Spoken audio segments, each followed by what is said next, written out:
Right, guys, welcome to another video. I remember actually, I think Mimi was the one that reminded me about Spac Nation, and it looks like BBC iPlayer have released another video about them, but also the Exposer as well, actually.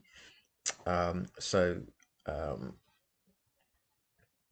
so what I'm going to do actually is I think I'll probably put that in the link below, I think. But let's see what this video is about. I haven't watched it. So let's see what it's about first. And I don't know if I'll have anything to say about it because I have commented on it before. I went to the march as well. But yeah, let's get down to it.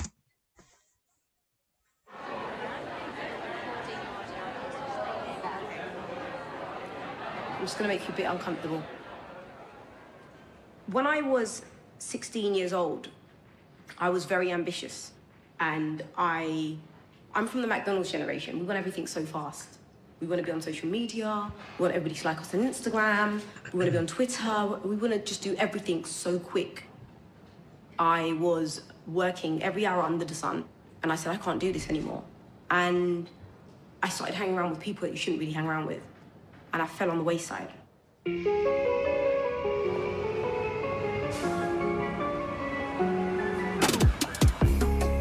My name is Mario, and whatever I put my name on, I must have the most respect for myself. I'm gonna raise myself first. Guys, we're literally getting spoiled today. Is that a video? Yeah. You look so pretty though. Guys, look how stylish she is. She's got money, she's got businesses, she is a boss, and I want to be that. Do you know that's not even her real name? Do you know her background? The first time I went to prison, I was 14 years old. The second time I went to prison, I was 17 years old. The third time I went to prison, I think I was 19. This woman is a scammer, and you're all falling for it. Guess what, guys? Hear me. I did the crime, I paid the time, and I paid every penny back. No, you didn't. Living with Mariam is like your best dream and your worst nightmare. You don't even realize like all the crazy things you do for her. If skills of manipulation aren't the biggest sign of a cult leader, then I do not know what is.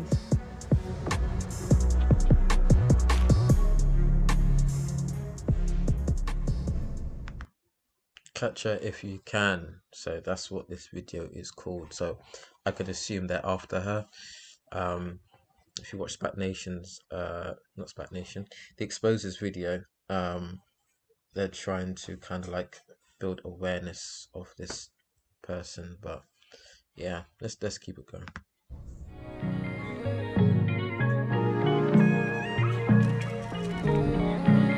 This is a story about a person who loves Balenciaga, Fendi, and flexing on social media.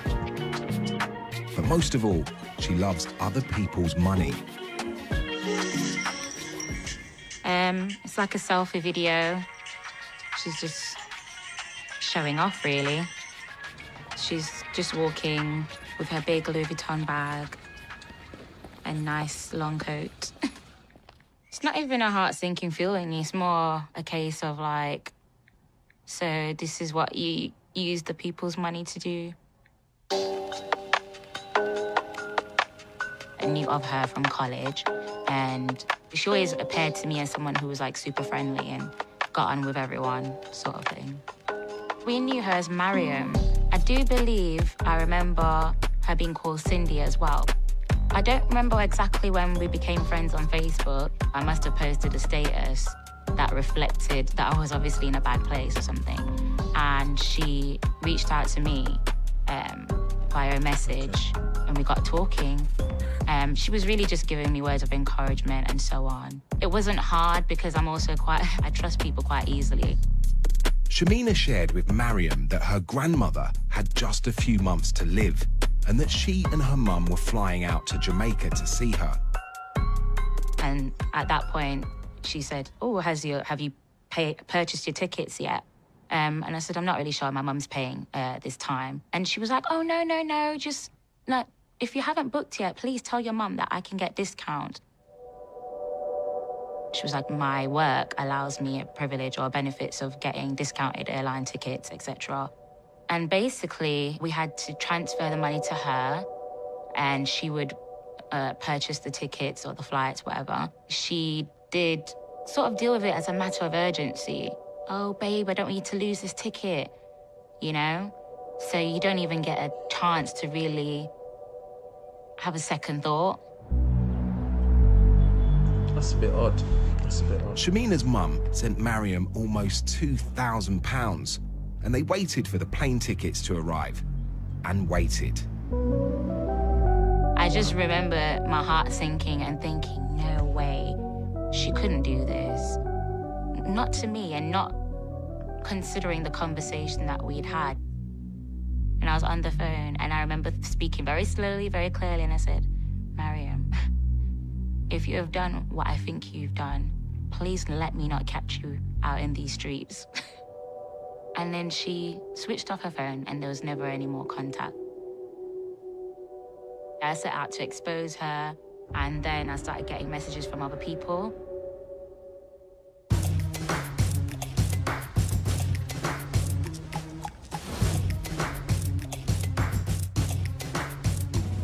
My name is Mrs. Tamar Michelle Goff. Mariam defrauded me about between 77 and 100,000 pounds.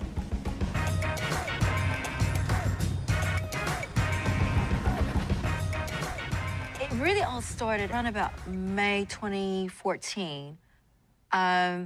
Received a Vodafone invoice, and it had an East London address on it. The invoice was addressed to my husband then, and I'm just thinking, we don't have any property in East London. And you know, when you like the wife, you just know something's not quite right. I just knew then. And then I saw this Mariam Bula at this address, and I decided to go ahead and make my appearance at that address. I had taken a train from Essex down to Liverpool Street, jumped into a black taxi. Even the taxi driver didn't even know. I mean, we were lost for like an hour. It was like somewhere like in the Docklands. I don't know, I just had a bad feeling when I arrived at that property. And this woman answered the door, and I knew then that it wasn't Mariam, because this woman was like my age.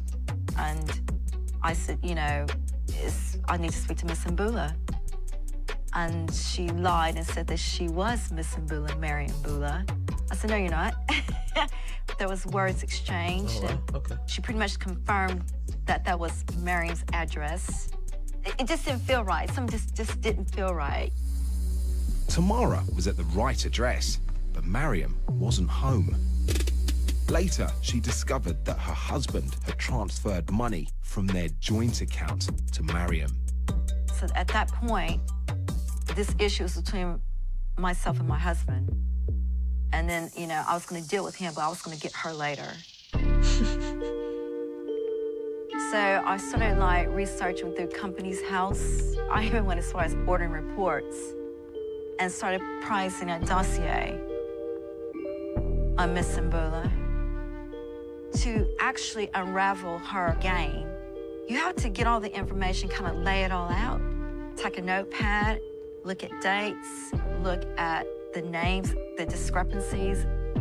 She would sometimes switch her name around to Napapa Mbula, not just Mariam. I put in a thread, you know, have you ever been a victim of Napapa Mbula? And I was under the name of Claire Reynolds.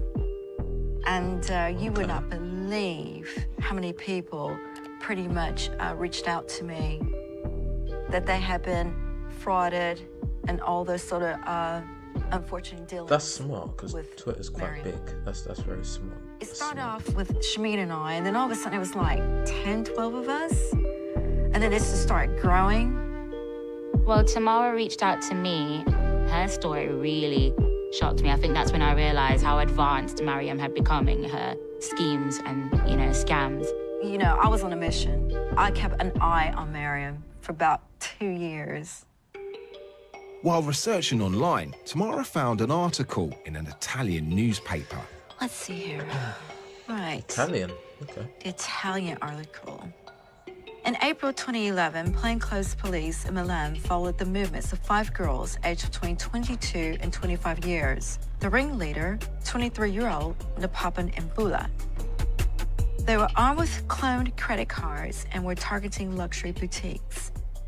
Mariam attempted to make off with an 8,000 euro Rolex, Dior shoes, Dior glasses, a Gucci watch. She also had 8 American Express cards in person. Mariam had assembled a bling ring of fraudsters who used cloned credit cards to buy luxury goods from boutiques across Europe. Eventually, she wound up in prison, first in Belgium, then in Spain. That's where she met Ellie's mum.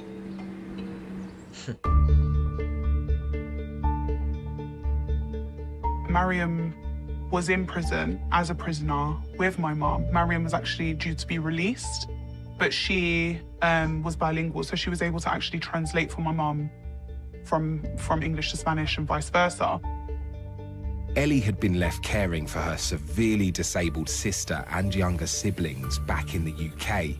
With Mariam's help, her mum was trying to arrange bail so she could come back home.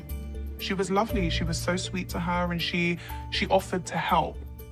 Mariam encouraged her to be as transparent as possible and give as much detail as possible to ensure that she could hopefully get the best possible bail hearing. And so my mum had, given up all this information about us, our names, our ages. A few days later, Ellie got a call.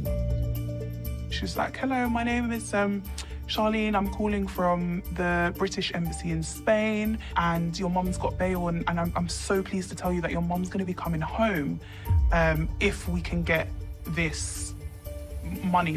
This was the ultimatum. It's either you get the money and she comes home, or you don't and she doesn't. Ellie was told that bail was set at £10,000.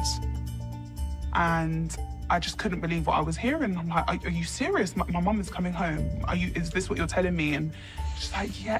She sounded so happy for me.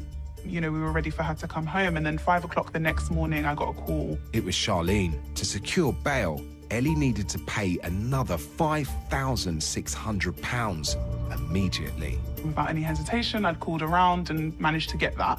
I think the banks opened at like 9 a.m. I was there, and I'd sent it off again. Later, there was a final text message from Charlene at the British consulate. The Apple ID came up as Mariam Dynasty. So I just kind of responded saying, like, who's Mariam? And I never heard from her again. I didn't get a response. And I'd already given the money. And I instantly got this like knot in my stomach, basically telling me something's wrong here. And I thought, now I need to tell my family that I've messed up. Alone and with no money, Ellie and her family were evicted from their home. There were days where I was having to look under sofas for pennies just to be able to go and buy pasta. And she put me in a state of depression that I didn't think I'd ever get out of.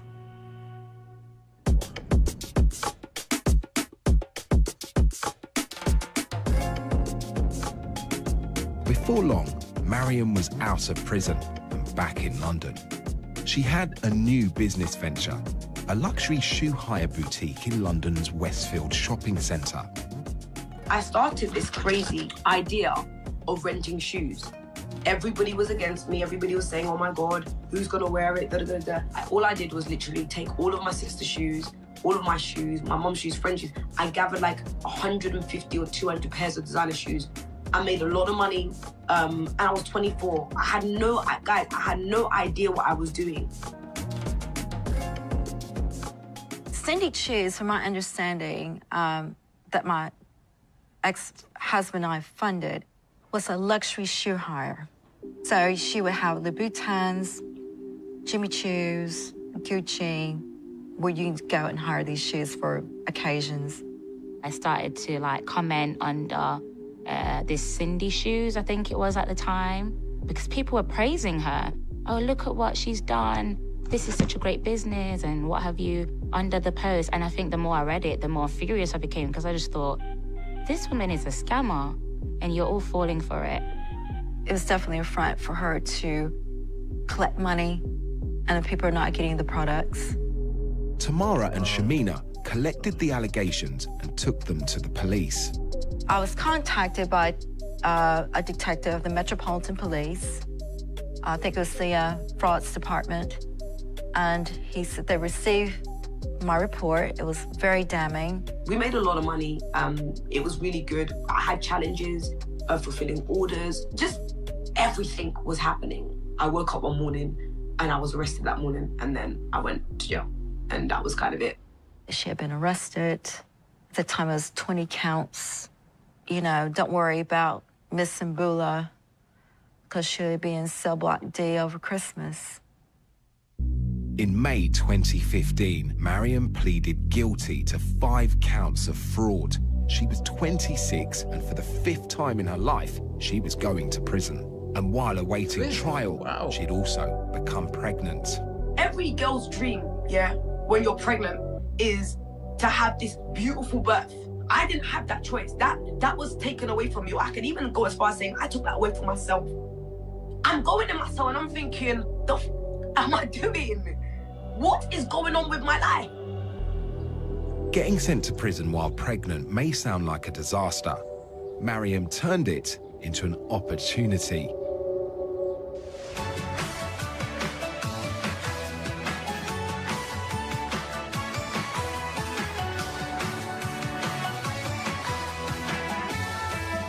Mariam, your story is incredible. If we may, we'll go back to when you were 18. You got in with the wrong guy, really, didn't you? Yeah. Was in a bad relationship at that time, and the person I was with committed some fraud, and because I was involved in that crowd, I was later sentenced to quite a heavy prison sentence when expecting my first baby. Okay, guys, I'm gonna stop there. Actually, something's just come to my mind. But if you want to watch the rest, watch the rest. Oh, damn. I was okay. I don't like. Didn't like the thought of posting this and knowing that she's a mother. So, but guys, this is what's going on. As you know, she's a part of Spac Nation. Just some heads up. Just be careful. Watch out for this Mariam Mola. Looks like she goes by I think it was another name. I think that was said on there. Very, very shocking. Very shocking. So if you live in London, be careful. If you want to watch the rest, it is on BBC iPlayer. I'm not going to watch the full 30 minutes. But there you go. So yeah, guys, hope you enjoyed this little insight, this little eye opener. So yeah, just be careful who you speak to online, basically, and be careful who you give money to. Do your research, find things out about people. So yeah, take care, guys. I hope you enjoyed this little video. Yeah, take care, guys. God bless.